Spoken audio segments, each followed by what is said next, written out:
تیری توصیف کیسے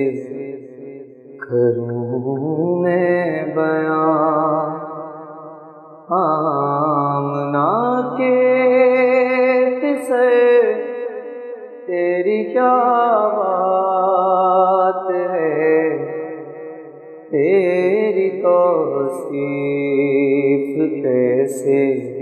اعوذ باللہ من الشیطان الرجیم، بسم اللہ الرحمن الرحیم۔ السلام علیکم ورحمۃ اللہ وبرکاتہ۔ پروگرام سیرت صادقین لے کے میں قائم ٹی وی کراچی اسٹیشن سے بطول زہرا آپ کی میزبان حاضر خدمت ہوں، اور ہمارے ساتھ ہماری مہمان معروف مذہبی اسکالر ڈاکٹر ثروت عسکری صاحبہ موجود ہیں۔ السلام علیکم۔ وعلیکم السلام۔ کیسی ہیں آپ؟ الحمدللہ۔ جو پروگرام کیا تھا اپنا سیرت صادقین پر، تو اس میں ہم نے گفتگو کی تھی دور جاہلیت اور رسول اللہ کی ولادت سے قبل عرب کے حالات کیا تھے، اس پہ ہم نے اختتام کیا تھا۔ آج ہم جو ہے وہ آپ سے اسی کو آگے بڑھاتے ہوئے سوال یہ کریں گے کہ جب رسول صلی اللہ علیہ وسلم کی ولادت ہوئی تو اس وقت عرب میں کیا معجزات رونما ہوئے؟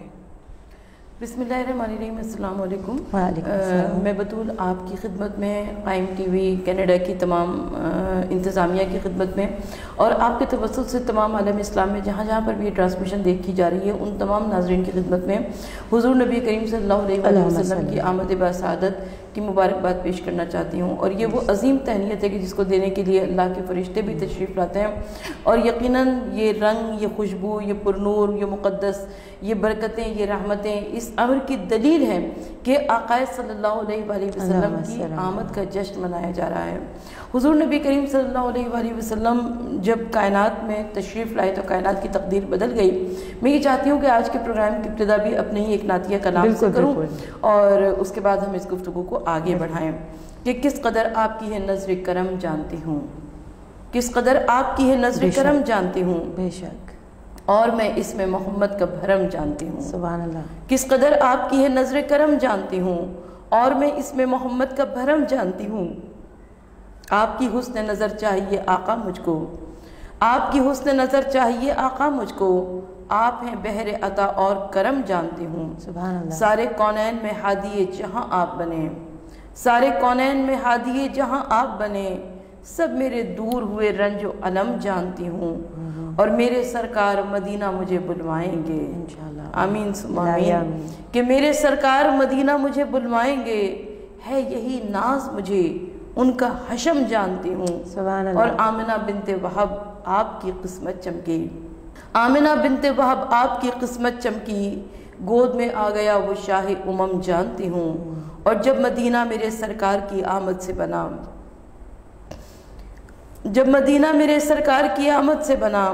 بس اسی کو میں مقدس و حرم جانتی ہوں، اور اب مدینہ مجھے بلوائیے آقا میرے، الہی امین۔ اب مدینہ مجھے بلوائیے آقا میرے، یہ ہے سروت کی دعا ان کا کرم جانتی ہوں، اور میں اس میں محمد کا بھرم جانتی ہوں۔ سبحان اللہ۔ بہت بہت بہت عمدہ لکھا آپ نے، ماشاءاللہ۔ اب مجھے آپ اس پہ روشنی ڈالیے کہ جب رسول صلی اللہ علیہ وسلم کی ولادت ہوئی تو اس وقت عرب میں کیا معجزات رونما ہوئے؟ حضور نبی کریم صلی اللہ علیہ وآلہ وسلم کی ولادت سے قبل، جیسا کہ میں نے آپ کو بتایا کہ اس سے پہلے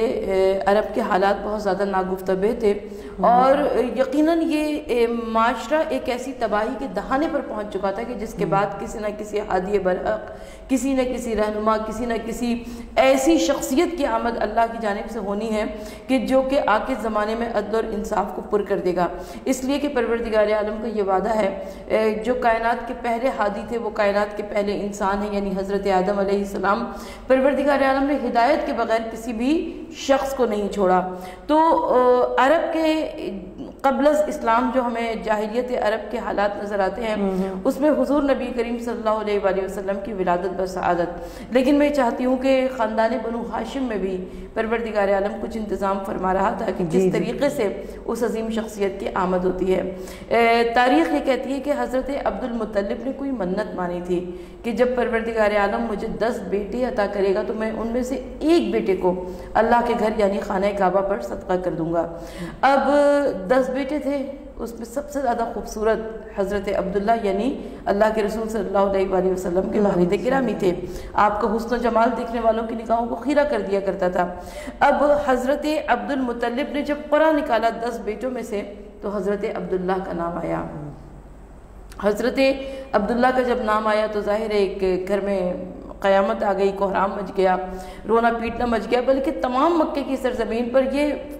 نوجوان اس قدر محبوب تھا لوگوں کے دلوں میں اس قدر گھر کیے ہوا تھا کہ لوگوں نے کہا کہ نہیں اے عبد المطلب دوبارہ قرعہ نکالیے، کئی مرتبہ قرعہ نکالیے۔ آخر میں یہ طے پایا کہ ایک جانب حضرت عبداللہ کا نام قرعہ میں ڈالا جائے گا اور دوسری جانب اونٹوں کی تعداد کو بڑھایا جائے گا، یہاں تک کہ 100 اونٹوں تک بات پہنچ گئی۔ اور جب 100 اونٹوں تک بات پہنچ گئی تب حضرت عبداللہ کا نام قرعہ فال میں نہیں آیا بلکہ 100 اونٹوں کا نام آیا۔ بس یہی وہ وقت تھا، یہی وہ مقام تھا کہ جب حضرت عبد المطلب نے 100 اونٹوں کی قربانی پیش کی راہ الہی میں، اور حضرت عبداللہ کا فدیہ قرار پائے یہ 100 اونٹ۔ اور کہتے ہیں کہ اس دن مکے میں صرف انسانوں کی دعوت نہیں تھی بلکہ پرندوں کی بھی دعوت تھی، چرندوں کی، جانوروں کی بھی دعوت تھی، اس لیے کہ 100 اونٹوں کا گوشت تھا اور اسے راہ خدا میں قربان کر دیا تھا حضرت عبد المطلب نے۔ تو حضرت عبداللہ ایک ایسے نوجوان تھے کہ جن کا چہرہ، جن کی خوبصورتی، جن کا شکل و شمائل، جن کی پاکیزہ نوجوانی، جن کے انداز اور اطوار ایسے تھے کہ جو مکے کی سرزمین پر ان کو سب کی نگاہوں میں محبوب بنائے ہوئے تھے۔ تو یہ کیسے ممکن ہے کہ جب تمام مکہ محبت کرتا ہو تو اپنے ہی گھر کے افراد ان تمام خوبیوں سے واقف نہ ہوں؟ تو اپنے گھر کے افراد بھی یعنی خاندان بنو ہاشم میں بھی حضرت عبداللہ کا بہت چرچا تھا۔ اور یہ خاندان جیسے کہ آپ نے خود تواریخ میں پڑھا ہوگا کہ حسینوں کا خاندان ہے، قمر بطحہ اسی خاندان میں ہے، قمر بنو ہاشم اسی خاندان میں ہے۔ تو حضرت عبداللہ کے حسن و جمال نے مکے کی سرزمین پر بہت ساری لڑکیوں کے دل میں یہ تمنا تھی کہ حضرت عبداللہ کی وہ بیوی بنے، لیکن پروردگار عالم نے منتخب کسی اور کو کر رکھا تھا کہ حضرت آمنہ بنت وہب کہ جو حسن و جمال میں چندے آفتاب تھیں اور چندے مہتاب تھیں، ان کو رب العالمین نے منتخب کیا کہ پروردگار عالم کی جانب سے وہ جو آخری نبی آ رہا ہے ان کے صدف عصمت میں، ان کے بطن مبارک میں وہ پروان چڑھے، اور حضرت آمنہ بیاہ کر حضرت عبداللہ کے گھر میں تشریف لے آئی۔ اور جب آپ حضرت عبداللہ کے گھر میں تشریف لائیں تو روایت یہ کہتی ہے کہ اس زمانے میں عرب میں دستور یہ تھا کہ بی بی آمنہ کے خاندان میں کہ دودھا کم از کم 3 دن تک اپنے سسرالی گھر میں قیام کیا کرتا تھا۔ تو تواریخ یہ کہتی ہے کہ شاید یہی وہ 3 دن تھے کہ جس میں حضور نبی کریم صلی اللہ علیہ وآلہ وسلم کا حمل جناب آمنہ بنت وہب کو ٹھہرا تھا، اور اس کے بعد اس عظیم امانت کی امین بن کر جناب آمنہ بنت وہب تشریف لائیں گے حضرت عبداللہ کی زوجہ اپنے گھر۔ اور یہاں تک کہ روایت یہ کہتی ہے کہ حضرت عبداللہ کسی سفر پہ تشریف لے گئے تھے اور وہاں پر ان کی رحلت ہو گئی راستے میں، اور جب یہ خبر آئی ہے تو یہ پورے خاندان کے واسطے نہایت اندوہناک خبر تھی، نہایت صدمے کا باعث تھا، اس لیے کہ وہ بچہ جسے 100 اونٹوں کے مقابلے میں محفوظ کیا گیا تھا وہ اب چند دنوں کے بخار میں دنیا سے گزر گیا۔ بہرحال حضرت آمنہ بنت وہب کے لیے یہ وقت بڑا سخت تھا، اس لیے کہ ایک جانب محبوب شوہر سے جدائی تھی، دوسری جانب یہ بھی احساس تھا کہ شوہر کی امانت کو وہ دنیا میں لانے کا سبب بننے والی ہیں، اور تیسری یہ وہی سال تھا کہ جب ابرہہ کے لشکر نے حملہ کیا تھا مکہ معظمہ پر۔ اچھا، ابرہہ کا لشکر کیونکہ اہمیت کا حامل اس لیے تھا کہ عربوں نے کبھی ہاتھی نہیں دیکھے تھے، وہاں پہ اونٹ ہوا کرتے تھے، وہاں پہ گھوڑے ہوا کرتے تھے، تو جب ابرہہ کے لشکر میں ہاتھی آئے تو لوگوں کے لیے یہ بڑی تعجب کی بات تھی۔ اب پورے مکے میں شور مچ گیا، اور یہاں تک باتیں ہو رہی تھی کہ سنا ہے کہ یہ ابرہہ کا لشکر جو ہے یہ عورتوں اور بچوں کو غلام اور کنیز بنا لے گا۔ تو ظاہر غلام اور کنیزوں کے ساتھ کیا سلوک کیا جاتا ہے یہ بھی سب کے ذہن فکر میں موجود ہے۔ تو حضرت آمنہ بنت وہب ان کے لیے یہ بڑا مشکل وقت تھا کہ ایک جانب مکے کی سرزمین پر یہ باتیں ہو رہی ہیں، دوسری جانب محبوب شوہر سے جدائی بھی ہے۔ بہرحال حضرت آمنہ کو پروردگار عالم نے منتخب کیا اس عظیم سعادت کے لیے، اس بزرگی کے لیے، اس شرف کے لیے کہ رہتی دنیا تک آپ اللہ کے رسول صلی اللہ علیہ وآلہ وسلم کی والدہ ماجدہ، والدہ مبارکہ قرار پائیں۔ بہرحال روایت یہ کہتی ہے کہ جب حضور نبی کریم صلی اللہ علیہ وآلہ وسلم کی ولادت کا وقت آیا تو تواریخ یہ کہتی ہیں کہ آپ ایک حجرے میں موجود تھیں۔ آپ نے اپنی والدہ سے فرمایا، کہا کہ میں چاہتی ہوں کہ حجرے میں جا کر کچھ دیر اپنے شوہر کو یاد کروں، اپنے شوہر کی یاد میں گریہ کروں۔ اور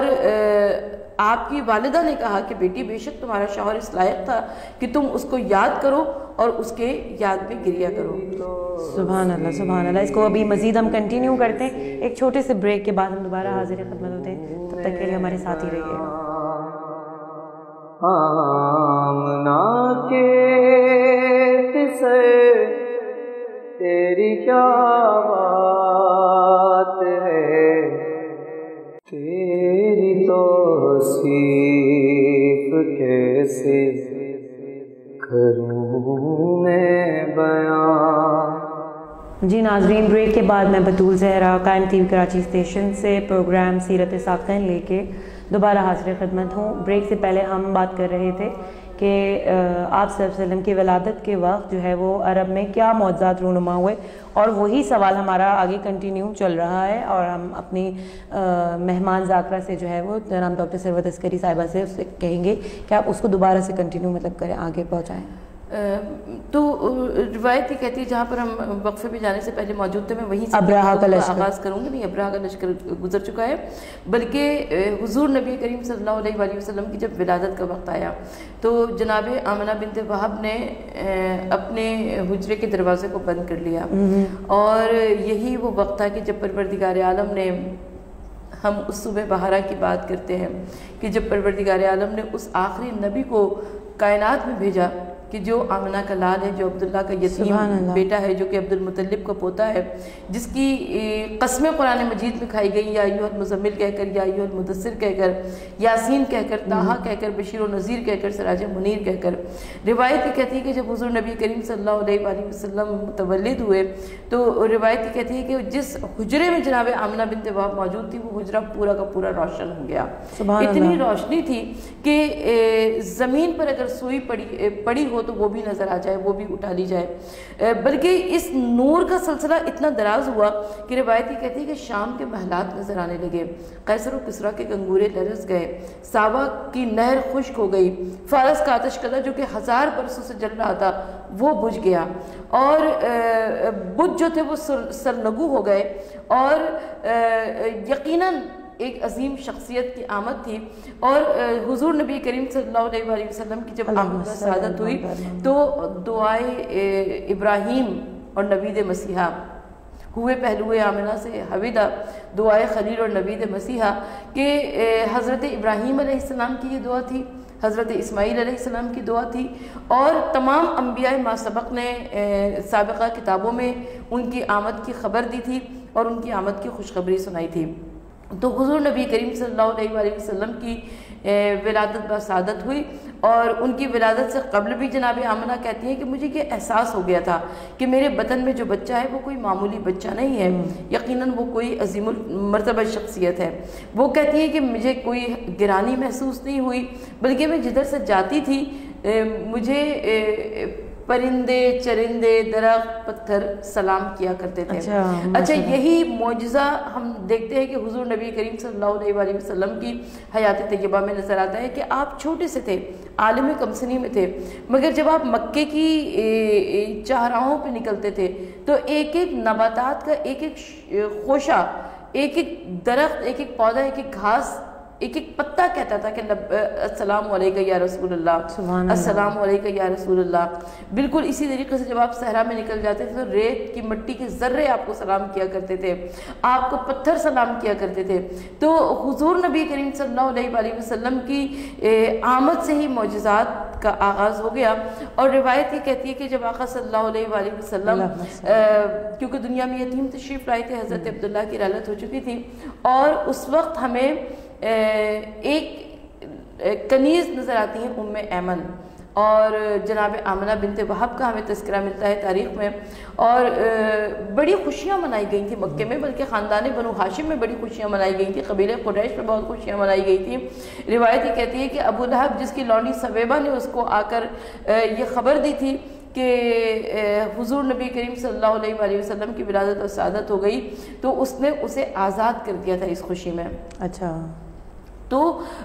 حضور نبی کریم صلی اللہ علیہ وآلہ وسلم عالم کمسنی سے ہی اپنے خاندان کے واسطے آنکھوں کا تارا تھا، اپنے گھرانوں کے واسطے آنکھوں کے تارے کی حیثیت رکھتے تھے، اور جب آپ عالم کمسنی سے ہی آپ کی شخصیت ایسی تھی، کہتے ہیں ہمارے یہاں کہ پوت کے پاؤں پالنے میں نظر آتے ہیں، بچہ کمسن ہوتا ہے لیکن اس کے اوصاف دیکھ کر معلوم ہو جاتا ہے کہ یہ کچھ نہ کچھ ضرور دنیا میں کر دکھائے گا۔ تو یہ وہ بچہ تھا کہ جس کا بچپن دیگر بچوں سے مختلف تھا، جس کا لڑکپن مکے کے دیگر لڑکوں سے مختلف تھا، جس کی جوانی نوجوانی مکے کے دیگر نوجوانوں سے مختلف تھی، جس کی جوانی دیگر جوانوں سے مختلف تھی، اور جب یہ شباب کی منزل پر آئے تب بھی یہ دیگر افراد سے مختلف تھے۔ تو حضور نبی کریم صلی اللہ علیہ وآلہ وسلم عالم کمسنی میں 5 یا 6 برس کے ہیں، اپنے ننیالی محلے تشریف لے گئے اپنی والدہ کے ساتھ، واپس آتے ہوئے مقام ابوہ پر جناب آمنہ بنت وہب کی رحلت ہو گئی، اور آپ ایک کنیز کے ساتھ یعنی ام ایمن جن کا نام ہے۔ اور کیا آپ کی عمر مبارک کیا تھی؟ 5 یا 6 برس۔ 5 یا 6 برس کی عمر میں یہ بچہ جو کہ یتیم بھی تھا اب ماں کے سائے سے بھی محروم ہو گیا۔ اچھا، جب ام ایمن اس بچے کو لے کر تشریف لائی ہیں تو یہ بچہ جس کا چہرہ 14ویں کی چاند کی مانند دمکتا تھا، حضرت عبد المطلب نے اپنی آغوش کو پھیلا دیا اور اس طریقے سے سینے سے لگایا اور اس طریقے سے اپنے پوتے کی نگہداشت میں پرورش میں مصروف ہوئے کہ یہ وہ نور نظر تھا، یہ وہ عزیز جان پوتا تھا۔ ویسے ہی اگر بیٹا دنیا سے گزر جائے تو اس کی اولاد دادا دادی کو بہت پیاری ہوا کرتی ہے، لیکن یہ بچہ وہ بچہ تھا جو کہ عام بچوں سے مختلف تھا۔ روایت یہ کہتی ہے کہ خانہ کعبہ میں حضرت ابو طالب کے واسطے ایک مسند بچھائی جاتی تھی۔ ظاہر ہے آپ سردار قریش تھے، آپ سردار مکہ تھے، تو خانہ کعبہ میں ہی تمام کاموں کا فیصلہ، باتوں کا فیصلہ ہوا کرتا تھا، تو وہاں پر حضرت عبد المطلب کے لیے ایک مسند بچھائی جاتی تھی۔ اس کے اوپر اجازت نہیں تھی کسی کو کہ کوئی اس مسند کے اوپر بیٹھ سکے، لیکن حضور نبی کریم صلی اللہ علیہ وآلہ وسلم کھیلتے ہوئے جاتے تھے اور اس مسند کے اوپر بیٹھ جایا کرتے تھے، کسی کی مجال بھی نہیں تھی، اس لیے کہ دادا خود فریفتہ تھے آقا صلی اللہ علیہ وآلہ وسلم پر، اور انہوں نے ممانعت کی تھی کہ دیکھو کوئی محمد کو منع نہیں کرے گا۔ اچھا، انہی واقعات کے گزرتے ہوئے تقریباً 8 برس کے آقا صلی اللہ علیہ وآلہ وسلم ہوئے کہ حضرت عبد المطلب کی بھی رحلت ہو گئی۔ روایت یہ کہتی کیونکہ آپ قبیلہ قریش کے سردار تھے، کوئی گھر ایسا نہیں تھا کہ جس گھر کے لوگ حضرت عبد المطلب کی رحلت میں ان کے جنازے پہ نہ پہنچے ہوں، لیکن اسے ایک بچے کا تذکرہ تاریخ میں ضرور ملتا ہے جو کہ جنازے کے ساتھ ساتھ روتا ہوا چل رہا تھا، اور جسے یہ معلوم تھا کہ اب وہ چاہنے والا دادا کبھی دنیا میں نظر نہیں آئے گا اور اس کو دنیا سے اٹھا لیا گیا ہے۔ تو مکے میں